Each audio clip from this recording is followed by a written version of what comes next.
বিসমিল্লাহির রহমানির রহিম। আজকে আমি পঞ্চম শ্রেণীর শিক্ষার্থীদের জন্য শিডিউল অফ প্রোগ্রাম অর্থাৎ প্রোগ্রামের শিডিউল তালিকা দেওয়া থাকবে, তার আলোকে একটি সেন্টেন্স বাক্য রচনা করতে হবে। এখানে ইজ এ শিডিউল, একটি কর্মসূচি, একটি তালিকা। শিডিউল মানে তালিকা। হিয়ার ইজ এ শিডিউল, এখানে একটি তালিকা অফ কালচারাল কম্পিটিশন। কালচারাল মানে সাংস্কৃতিক, কম্পিটিশন মানে প্রতিযোগিতা।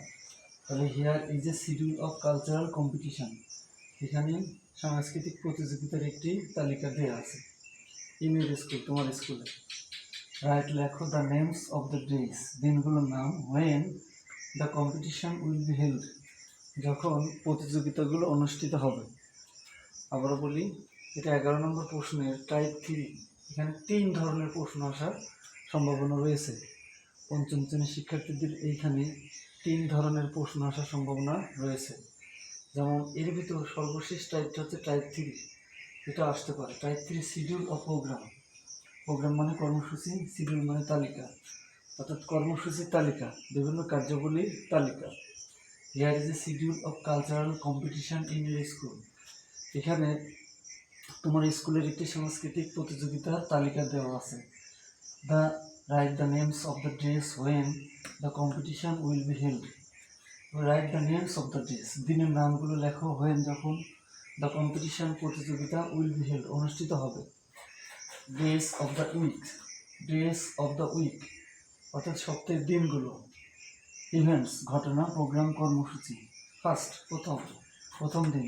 এসে রাইটিং, এসে রাইটিং মানে হচ্ছে রচনা লেখা বা প্রবন্ধ লেখা। সেকেন্ড, এটা অর্ডিনাল নাম্বারে দেওয়া আছে, ক্রমবাচক দেওয়া আছে। টু দিয়ে এনডি মানে সেকেন্ড, SECOND, সেকেন্ড। যেহেতু এটা অর্ডিনাল নাম্বার, এর জন্য 2MD। Second day story telling, গল্প বলা। স্টোরি মানে গল্প, টেলিং মানে বলা। থার্ড ডে, তৃতীয় দিন, রিসাইটিং, কবিতা আবৃত্তি বা আবৃত্তি। ফোর্থ ডে ড্রয়িং, অঙ্কন। ফিফথ ডে মিউজিক মানে সঙ্গীত, গান বাজনা। সিক্স ডে, ষষ্ঠ দিন, অ্যাক্টিং, অভিনয়। আমাদের এখানে বলা আছে Saturday is the first day of the week. আমাদের পরীক্ষার প্রশ্নে স্যাম্পল কোশ্চেন আকারে দেওয়া আছে অন স্যাটারডে, মানে আমি কীভাবে লিখতে পারি, আমার কীভাবে লেখা উচিত, একটা নমুনাও দিয়ে দিছে। এটা পিএসসি পরীক্ষার একটা প্রশ্ন, নমুনা হিসেবে দিয়ে দিছে। On Saturday there is a competition on essay writing. তাহলে অন স্যাটারডে, শনিবারে, there is a competition on essay writing, অর্থাৎ রচনার প্রতিযোগিতা অনুষ্ঠিত হয়। একইভাবে আমরা ABCDE এই 5টি বাক্য তৈরি করব। আমরা যথারীতি এই দিয়ে লাগবো। আমরা এখানে সেকেন্ড ডে না দিয়ে অন স্যাটারডে পর সানডে, তাহলে অন সানডে, SUNDAY। আমরা জানি দিনের নামের আগে অন বসে, তাহলে অন সানডে। একইভাবে লিখবো there, THERE, there is a competition, there is a competition on. আমরা এটা যুক্ত করে দেবো story telling, STORY, story, TLLING, story telling. আমাদের এক নম্বর হয়ে গেল। এবার আমরা থার্ড, তাহলে ফার্স্ট, সেকেন্ড, থার্ড। তাহলে থার্ড ডে বলতে আমরা বোঝাবো স্যাটারডে, সানডে, মানডে। তাহলে একইভাবে বি নাম্বার দিয়ে on MON, mon, DAY, Monday. On Monday এটা কমা দেবো। There, THERE, there is a competition, there is a competition on কি মানডেতে রিসাইটিং, অর্থাৎ RECITING, রিসাইটিং। তবে সোমবারে আবৃত্তি প্রতিযোগিতা অনুষ্ঠিত হবে। একইভাবে ফোর্থ ডে, সি নম্বর হচ্ছে ফোর্থ ডে, চতুর্থ দিন।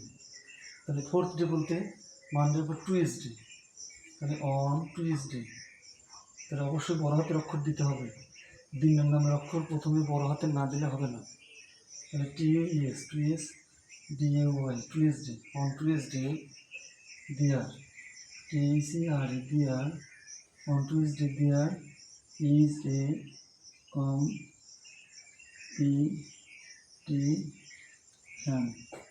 There is a competition on. তাহলে মঙ্গলবারে কি হয়? চতুর্থ দিন ড্রয়িং। এখানে চতুর্থ দিন, ফোর্থ ডে দেওয়া যাবে না, দিতে হবে টুইসডে অন দি ড্রয়িং। একটু আগে লিখতে হবে DRAWING, ড্রয়িং। ঠিক আছে, আমরা তাহলে এখন প্রথমটি মুছে দিই। এরপর আমরা লিখি হচ্ছে সি এর পর ডি। ডি হচ্ছে ফিফথ ডে। তাহলে টুয়েসডের পর কি? ওয়েডনেসডে। চতুর্থ দিনের পর পঞ্চম দিন, তাহলে ওয়েডনেসডে। তাহলে on Wednesday, WEDNESDAY, and on Wednesday, there, TECR, there is a competition.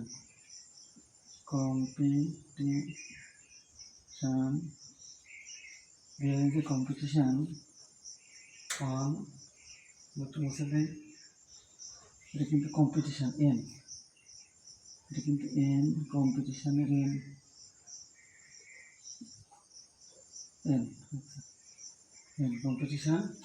Competition কি আমাদের টুয়েসডে, তাহলে হচ্ছে মিউজিক, অন মিউজিক, মিউজিক। সর্বশেষ ই নাম্বার, অন ফিফথ বা সিক্সথ, ওয়েডনেসডে পর থার্সডে, তাহলে on Thursday, THURSDAY, Thursday, there, TCR, there is a competition on Thursday. There is a competition on acting, acting. On Thursday there is a competition on acting. অর্থাৎ বৃহস্পতিবারে অভিনয়, acting মানে অভিনয় প্রতিযোগিতা অনুষ্ঠিত হয়। তাহলে বৃহস্পতিবারে অভিনয় প্রতিযোগিতা অনুষ্ঠিত হয়। তারপরে বুধবারে সঙ্গীত প্রতিযোগিতা অনুষ্ঠিত হয়। এভাবে মূল উদ্দেশ্য হচ্ছে আমাদের একটি পূর্ণাঙ্গ বাক্য তৈরি করা। আমাদের প্রাথমিক সমাপনী পরীক্ষা বা বৃত্তি পরীক্ষায় এরকম টাইপের প্রশ্ন থাকতে পারে। সেক্ষেত্রে আমাদের লক্ষ্য রাখতে হবে আমাদের সেন্টেন্সটা যাতে স্ট্রাকচার মানে সঠিক হয়। অর্থাৎ আমাদের একটা সেন্টেন্স তৈরি করতে হবে। যে কোনো সেন্টেন্সের মেইন ফর্মুলা হচ্ছে subject plus verb plus object, SVO, subject verb object. এই ক্রম অনুসারে বাক্য লিখলে অবশ্যই বাক্য সঠিক হবে। যদি সাবজেক্ট না থাকে, ভার্ব আর অবজেক্ট, যেমন ইম্পারেটিভ সেন্টেন্সে কিন্তু সাবজেক্ট থাকে না। আমরা দেখছি আসলে ভার্ব ছাড়া বাক্য কিন্তু গঠিত হয় না। ভার্বের প্রকারভেদ আছে, প্রিন্সিপাল ভার্ব, অক্সিলারি ভার্ব, এইগুলি। তাহলে আমরা এইভাবে ছোটো ছোটো বাক্য তৈরি করা শিখবো। ইনশাআল্লাহ আমরা পরীক্ষা অনেক ভালো করতে পারবো। সবার জন্য শুভকামনা রইল।